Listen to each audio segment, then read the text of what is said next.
Hey, what's up, everybody? BDF44 coming at you with another video. All right, so NBA stuff. I didn't watch too much of the NBA games that were slated for this evening. Boston uh, beat the Atlanta Hawks by putting some really good defense on them. Some bad shooting by the Hawks got them up out of here. The Knicks beat Cleveland, or rather, Cleveland beat the Knicks at home in a blowout where Julius Randle almost got hurt real bad. In a situation where a lot of people are looking at Tom Thibodeau and saying, why was Julius on the floor? With 2 minutes to go, for something bad to happen when this game was already completely out of whack. The score was above a 20-point spread at that point. I mean, it just had there was no reason to have Julius out there. It was all risk, no reward, and just a real bad situation there for the Knicks. So they tied their series up. The situation that occurred there was, I guess Julius was on a fast break trying to run down and get a dunk. And Jared Allen was hot on his trail, and I guess in contesting the dunk, ended up kind of fouling Julius in some really, really serious ways. I think he got some sort of flagrant foul. I don't know, but it was definitely a dangerous play, and Julius almost got hurt real bad. So, I don't think that went over very well. I'm pretty sure that I have some carryover into Game 3. And the last matchup of the day was the Clippers and the Suns evened up the matchup. And I didn't watch too much of that game, but what I can say is there wasn't too many more games KD was going to be losing like this while everybody talking about him losing playoff games. Clippers just don't have Paul George, man. And even if they did have Paul George, I'm not in love with what they got down there right now. They're just a bit too old, as I've mentioned several times. I just think they're an old team. So, yeah, there's that. And then Draymond news. Draymond is suspended for Game 3. Kind of thought that was going to happen, man. Kind of thought that was going to happen. And the reason why is because people have been suspended for less, quite honestly. It's playoff time, and he has done this before. In fact, he has a reputation for this kind of thing. And it just was not... it was almost like one of them situations where it's like, when somebody pulls himself out of the game at the absolute worst time, it's almost like the situation, I don't know, maybe this is just how I'm looking at it, but it's almost like it's bigger than them to a degree. And I'm not saying the NBA is doing anything at all. I'm not even implying that.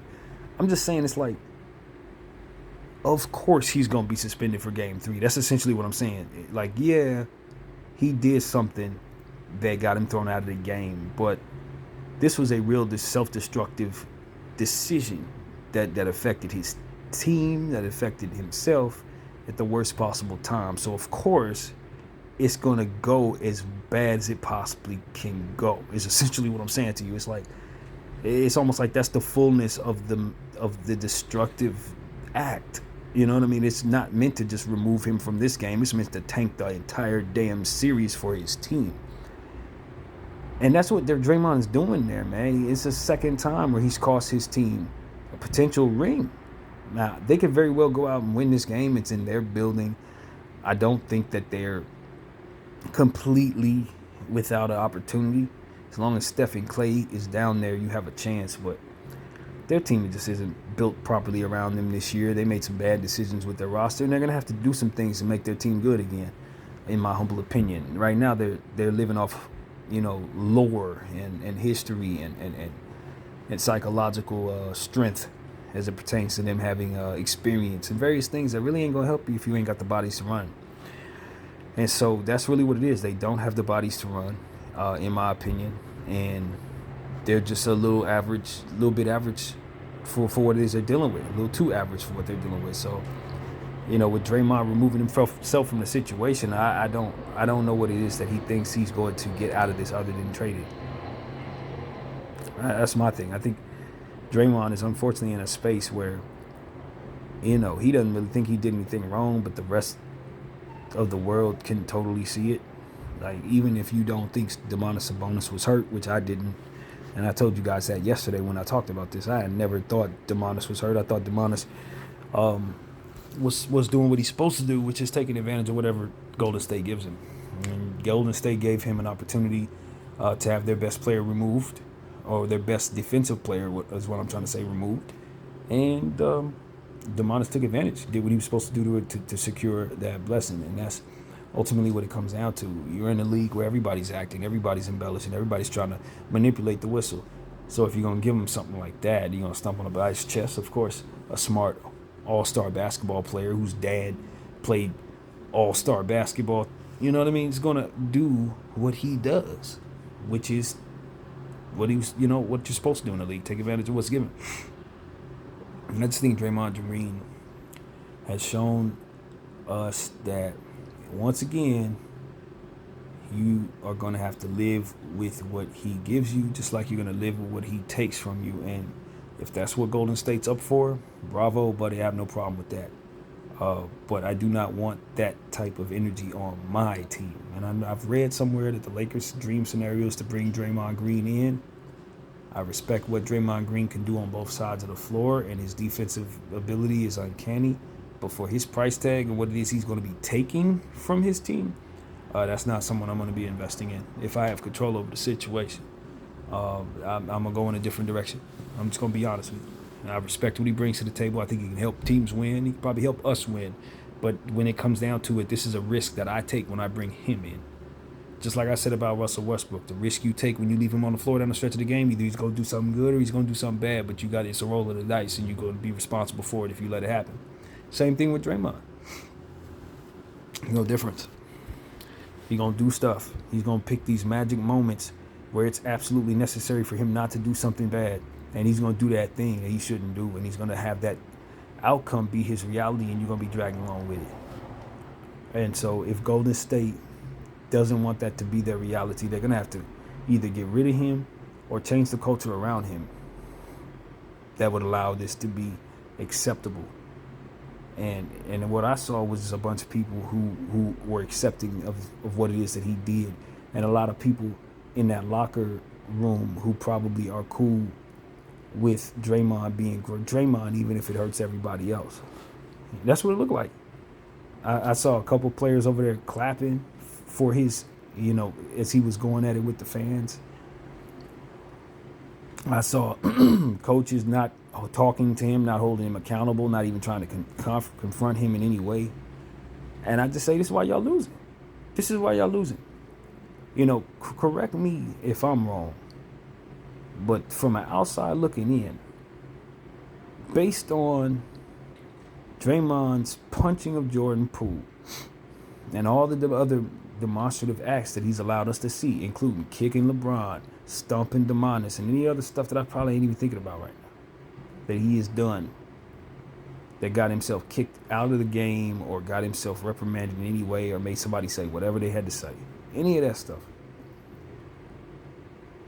All of it just boils down to not having a culture in place that is willing to confront a guy. It looks as if he's running the show in such a way to where he gonna punch out anybody who holds him accountable type energy. That's what I get. The coach don't want to say nothing to him. The players don't want to say nothing to him. Everybody just swallow their whistle like Debo, tuck the chain, and talk when he leave. That's the energy I got. Is that not the vibes? Because what I see is a dude who has cost this team already a championship. And the culture around him is just, whatever he wants to do. And in years and years and years of this, 5 years ago, it was Coach Steve Kerr talking about he was tired of Draymond Green shenanigans. He was saying this 5 years ago. Ain't nothing changed. The man's still on the team. He probably going to be read up. And I'm just sitting here like, I'm just wired different, Draymond. I'm wired different, bro. Even though I ain't nothing but 5'10", 175 pounds, brother, you would be fighting me every single day. If that was the energy keeping us from winning, if that's what's keeping us from winning, everybody afraid of you, bro, I'm going to fist fight you to keep everybody from being afraid of you, because we can't live like we can't win that way. You see what I'm saying? We can't win that way. It can't be nobody on the team that drags down the team while the team drags to the ground in losing. Like, that's just something that's crazy to me. And while they're coming off a championship, and maybe you say Dre is a big reason why they have it, maybe they don't have any of the defensive plays or any of the continuity plays on the offensive end. Maybe they need everything to make it go. They need Dre. Maybe that's the case. But if it gets to a point where I'm on his team that 1 year that he kicks LeBron in the balls, and I don't get my championship that year, and that's the only chance I got at a championship, well, guess what? Dre ain't do a whole lot for me.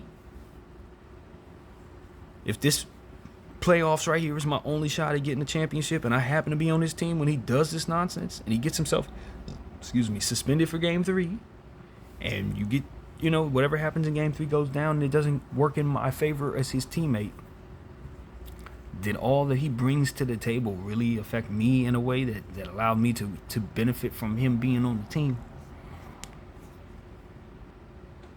It's like if you're giving me all that you've given me and then you take back that same amount, what actually are you doing here?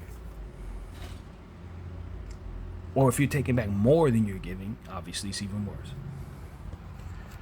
So that's where I'm at with Draymond. I'm just like, man, I don't know how people's psychology work. I don't pretend to get in people's minds.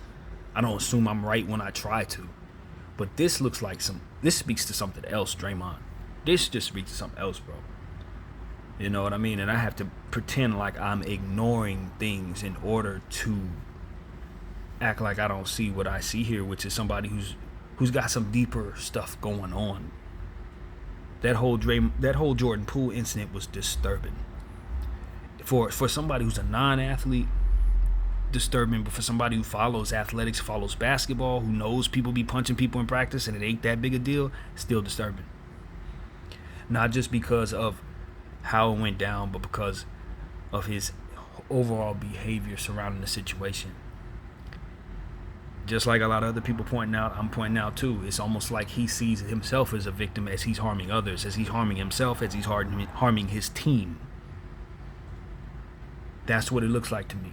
It's like he'll never allow himself to get out of his own way because he'll never actually identify him being in his own way, and thus he's in your way too, teammate.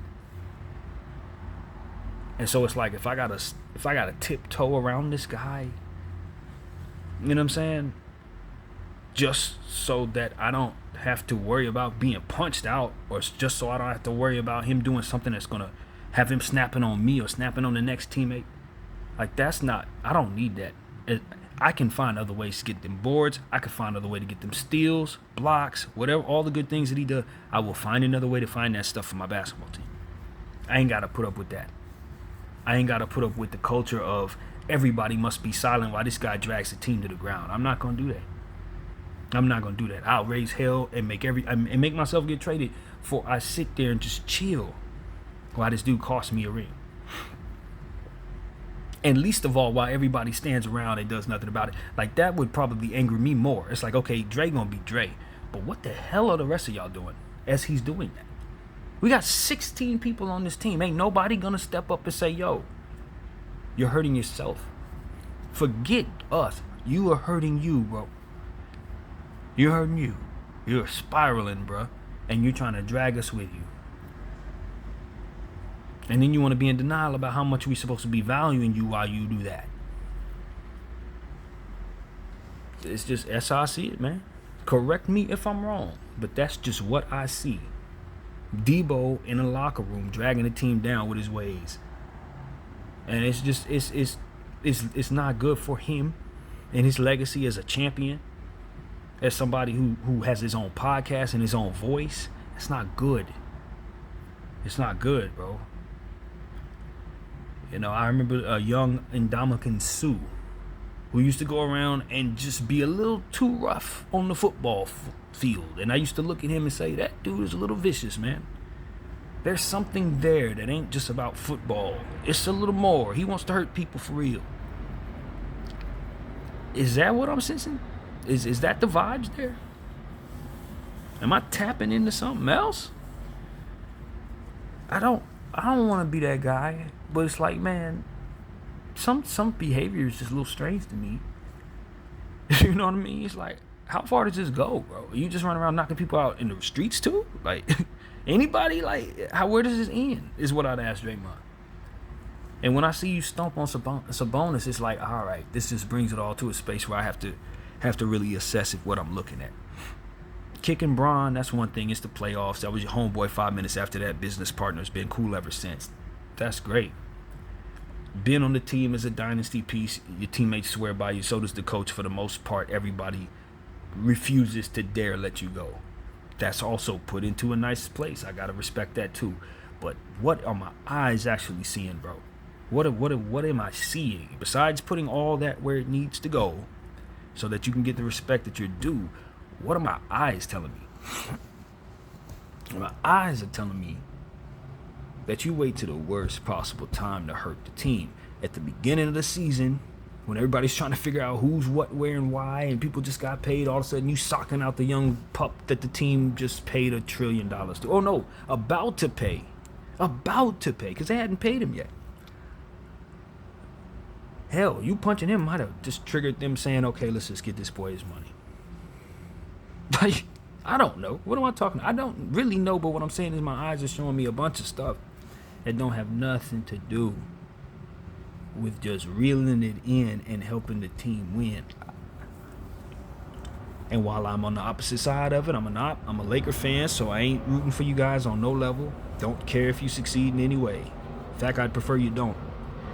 But I still sit here as a fan of the sport, and I just say this is not leadership. As I was telling you guys earlier, I'm not seeing leadership. I'm not seeing good examples here. You're supposed to be the pinnacle, bro. You got all the rings anybody would want in the league.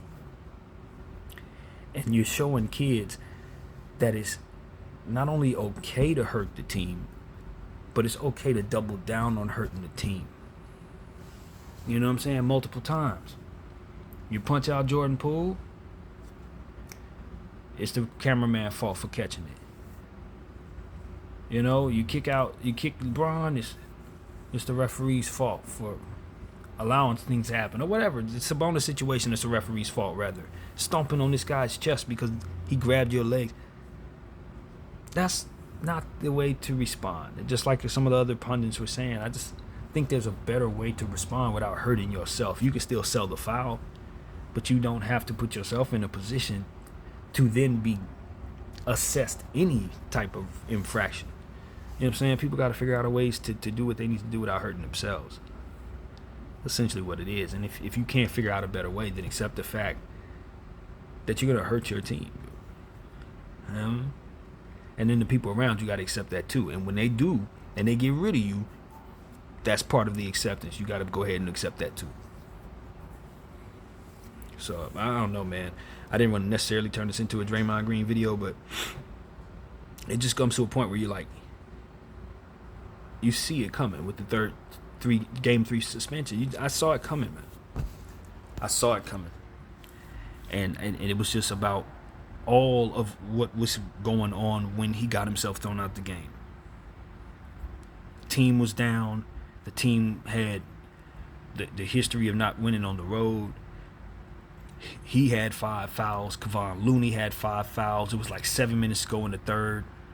It was so many reasons to look at Draymond Green and say, we need you to be absolutely under control in this moment. We need you to manage your foul trouble. We need you to be able to do so that Kevon doesn't run into getting kicked out of this game with his foul trouble. It's all different stuff. We got to win this game on the road because the Kings win more games on the road than they do at home, believe it or not. Like all of these different things. Pointing at the man, Draymond, who's responsible for keeping things basically quarterbacked on both sides of the floor. He is the glue, as we've said, the machine that makes it go. In the playoffs, first round, when your team ain't lost back-to-back games in 4 years in the playoffs, never been down 0-2 in the playoffs. All of these different things, bro. And he finds a way to get himself not only kicked out of that game, but effectively suspended for the next one.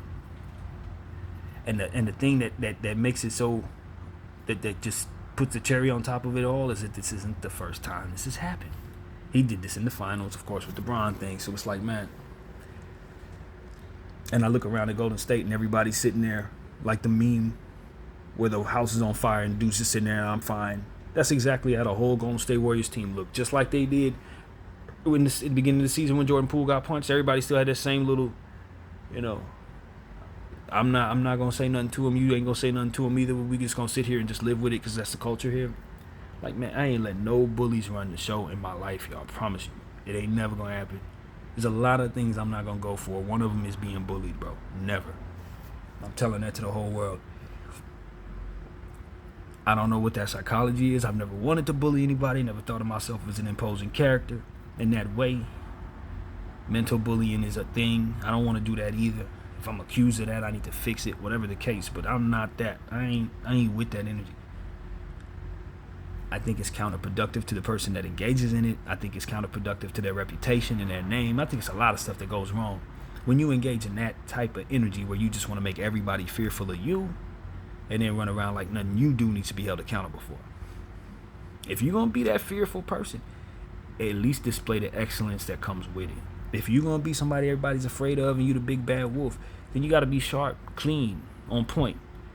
You know what I mean? Display what it is that you're actually about in a way that people can respect, not like this, not in a way where you kicking your own behind and people get to laugh and point at you, and then the opposing team gets to dance off the floor because of your mistake.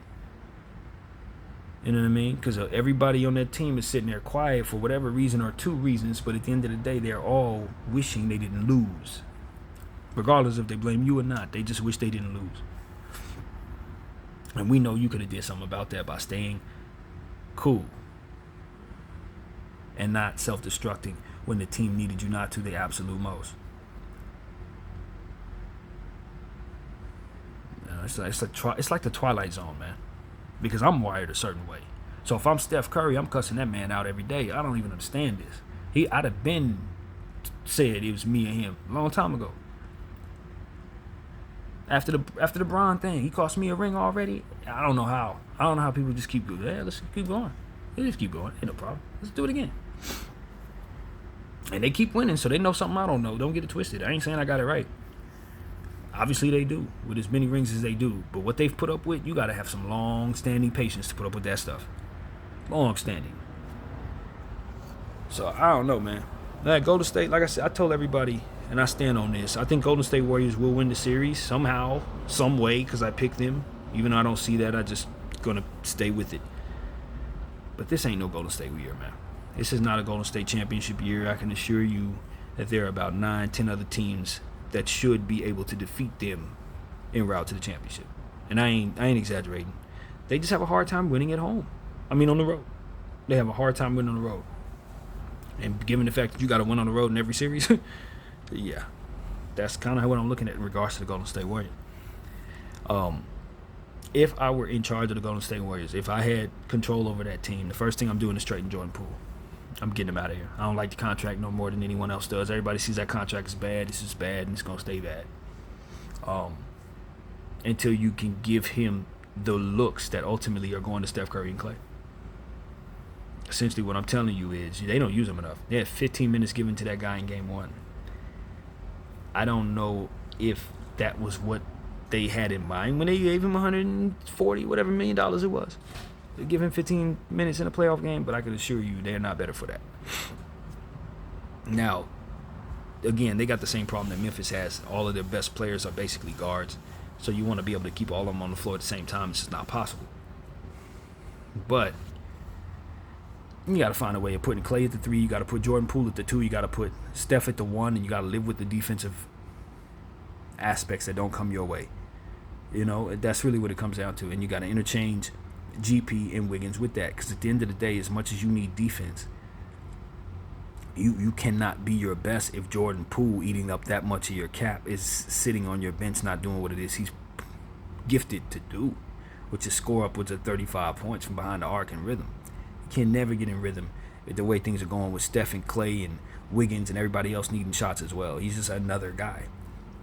So I just think that was a massive mistake, them not anticipating what his role would be this first year of this contract. Now, when you're talking about a contract, Jordan Poole's contract is not married to this season, meaning they could do something different with their roster and certainly make something that makes more sense for Jordan Poole going forward, salvage the duration of what the contract would be, and you only had one bad year of it, which would be this year. You know what I'm saying? There are ways to do that. So I'm not saying that in a vacuum I'm just trading Jordan Poole off of any team anywhere. I'm not doing that. Based on his contract, it's not that serious. I think I can use him. But what I'm telling you is, for the Golden State Warriors and what they are, that's probably the move. You got to move that contract out of there, create the bench unit that ultimately can come from that contract coming off your books. People got to understand the Los Angeles Lakers turned Russell Westbrook's $47 million into D'Angelo Russell, Malik Beasley at $16 million, Jared Vanderbilt, Mo Bamba, and Rui Hachimura, basically. We threw some picks in there and all that stuff, but basically that's what we did. We turned $47 million into a bunch of players. You know what you can turn $100+ million into? This is why I'm trying to get everybody to understand what that I see when I look at these teams. It's like, nah, it's not as simple as just want this player play with that player. How much is he eating up of your cap? And how much can that person bring you in their stead if your GM knows what they're doing? You know what I mean? What if you can trade that dude for the requisite pieces that come for that add up to $47 million? You can probably get 5-6 pieces. You know what I mean? $147 million, that's a whole damn team. So for me, it's like that's where Golden State's problem is. They got players eating up their cap that they shouldn't be paying. Jordan Poole, Draymond Green, them contracts are not for you no more. Those are not the contracts you want, Golden State. You gotta get those up off your books. You know what I mean? And then you can start talking about how to move forward with Klay, Wiggins, and Steph Curry, which should be your core. You know, that should be your core. And then your Kuminga, if you want to keep him. Obviously, Wiseman should still be here, but you gave up on him. Why did you have to give up on him? For financial reasons. Why do you have financial problems? Because, again, see how this works? None of this has, you don't have this problem if you don't give Jordan Poole 100 whatever the heck you gave him. So, people make the mistakes with their books. Their benches, Lamb, Green, some of these dudes, not Golden State material, man. Not Golden State material. And then youngsters that they're not developing as fast as they should. Moody, Baldwin should have got much more minutes this year. Stuff like that. It's just like, man, and people wonder why Golden State ain't gonna be that good right now. They're just not. They're not their best. They made some good decisions when they put together the Jordan Poole, youngsters while Stephen and Klay were out, but then they paid them wrong. Essentially, is what I'm saying. So the team is all kinds of jambalaya, messed up. They're gonna have to unscramble that nonsense. And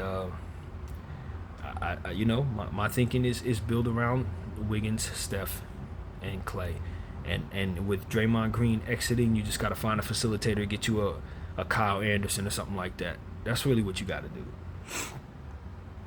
because you cannot pay him $50 million for the next 4 years and let him just turn into a 5-5-5 guy on that contract while your team gets depleted of further assets. That's just stupid. Only to find yourself in situations like this where you're disappointed but afraid to say something because that's the culture. You might punch somebody. Hell no. Get that piece to Detroit. Send that to Orlando. Send it to Rockets. Send it anywhere so that you can reset your situation, make more sense of what you're doing, bring yourself some of this young, high-powered talent that's going to be coming in the league over the next several years, and keep on pushing forward as the Golden State Warriors now that you've established yourself as a legitimate franchise. Because believe you me, when I was growing up, you definitely were not. And that's exactly where you're headed back to if you keep on the path you're on. So that's the real deal about the Golden State Warriors. That needed to be said. And Draymond Green, like I said, he brings a lot of positivity to the table, probably more than I can even articulate. But the negative is glaring. The negative is something that affects the team. And it just seems to me that everybody afraid to say something. Everybody afraid of this man, it looked like to me. And that's just how I'm perceiving it, So what can I say, man? My team is the Lakers. We are looking forward to our situation tomorrow. Ja Morant, all things are looking positive in regards to it not being any breaks, any fractures, anything. It's just a pain thing in regards to his hand. So we'll see him as soon as he's able to withstand that pain. And I don't know that he's anywhere close to that at all. Given how he was looking and talking, probably something he doesn't want any Laker fans to have any clue about is what I'm saying to you. They said it's a game time decision tomorrow. I think it's something that we're effectively in the dark about. I think they want us to have absolutely no idea. And I think that's where we're at. So be prepared for him to play. That's what I'll tell the LA Lakers. Do not be shocked if he suits up. So that's what I got to say, man. That game tomorrow at 4:30. I think I told everybody it was at 7. That's wrong. It's at 4:30. But check that for yourself just in case I'm wrong again. But nevertheless, that's what I got, man. You know, at the end of the day, this NBA playoffs has turned out to be pretty good. A lot of these series are starting to pan out. However way they're gonna go, we're starting to see things form. The Philadelphia 76ers are definitely up on the Nets. I think that series is going to end quickly.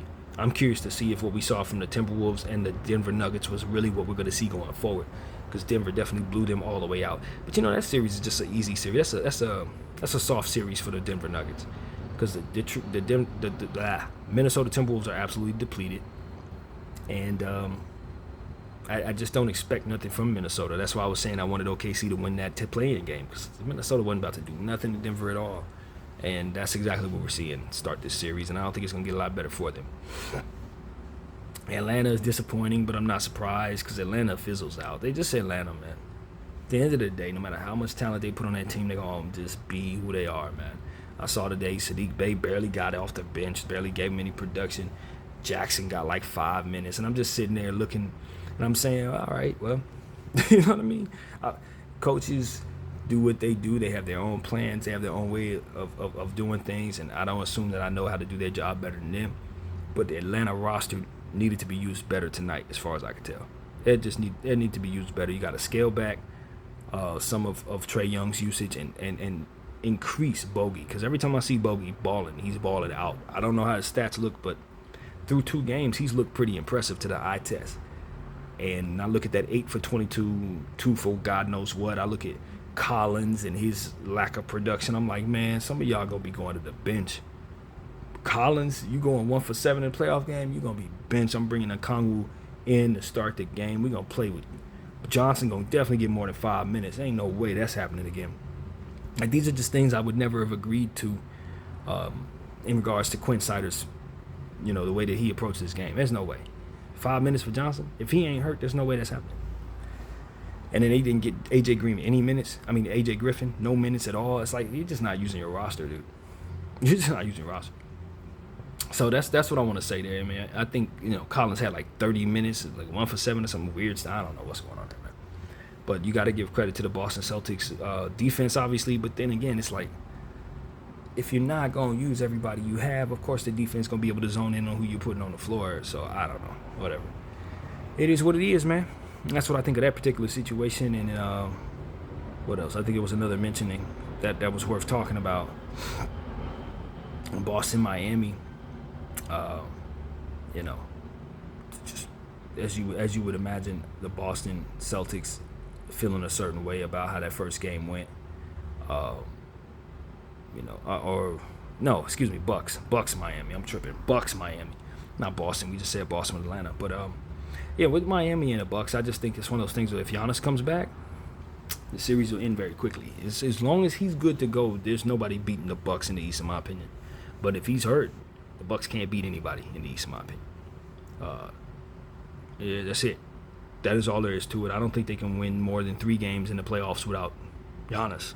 Like, they're just not going to be able to beat anybody. Not even who's in front of them right now.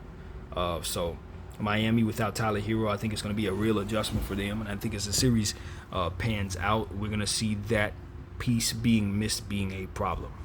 It's definitely going to need his production. And so I don't know. These are 2 teams that, by all intent and purposes, if things stay the way they are, they might actually just go 7 games just off by default, because they're both just crippled to a degree. Like, that's kind of what I see there. Jrue Holiday ain't going to play as bad as he did in the first game. You're going to see more. I think, and this is what I can say. There's a kid by the name of Wigington on the Bucks who had like 22 points, 11 assists in the second game to last. They would be wise to put him on their playoff roster. Bucks don't have that great of a bench to be letting a prospect like that who's capable of doing that not play. You don't. Just being honest. The Bucks they ain't got nothing going on at all without those stars to be sitting Wigington. Just go put that out there. So, like, this is the type of stuff I say, okay, this is where we're at, but that ain't where we're going, NBA. That ain't where we're going. We're going to start using our young talent in some of the biggest moments, especially if they can show you they can do something. If they can do anything at all and your bench is trash, you need to be using these dudes regularly. It's just like I said about Max Christie on my team. It's like, if we need what he does, don't look at him and say he's a youngster and he can't play. No, your team is depleted of all young talent You need to play the young talent that is available to you. So these are the type of things I just look at and I say, yeah. I think the NBA has a much greater way to approach itself going forward when it comes to these talented kids that are on the back of these teams that aren't being used properly. Yeah, no. We're going to help them with that, though. So that's what I got to say, man. I wanted to give y'all a bunch of content tonight. Obviously, there's plenty to talk about in regards to the Lakers. I'll give you all of that stuff tomorrow. Breakdowns, halftime, after game, all that good stuff, of course, is coming your way. So I appreciate everybody rocking with BDF 44. This concludes my video for this evening. I'm out.